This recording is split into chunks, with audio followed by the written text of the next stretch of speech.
3 दिवसांपासून आंबेगाव आणि जुन्नर तालुक्यामध्ये मोठ्या प्रमाणात पाऊस पडत आहे। तर नागरिकांना या ठिकाणी आवाहन करण्यात येत आहे की अतिमहत्त्वाच्या कामाव्यतिरिक्त घरातून बाहेर पडू नये। तसंच काही ठिकाणी दरडी कोसळण्याचं किंवा रस्ता खचण्याचं देखील या ठिकाणी निदर्शनास आलेलं आहे। त्या ठिकाणी काही रस्ते देखील बंद करण्यात आलेले आहेत, याची नोंद नागरिकांनी घ्यावी।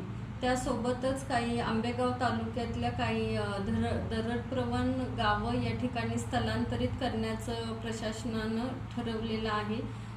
तेथील नागरिकांना मी या ठिकाणी विनंती करते की त्यांनी स्थलांतरण करण्यासाठी प्रशासनाला सहकार्य करावं आणि तातडीनं सुरक्षित स्थळी हलवण्यात येत आहे त्या ठिकाणी जावं।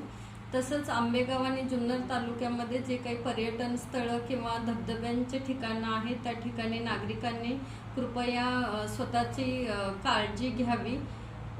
पाऊस मोठ्या प्रमाणात असेल तर त्या ठिकाणी शक्यतो व्हिजिट करू नये आणि जे काही ठिकाणी घरांमध्ये पाणी किंवा अशा प्रकारची काही परिस्थिती उद्भवली असेल तर तातडीनं प्रशासनास कळवावं। धन्यवाद।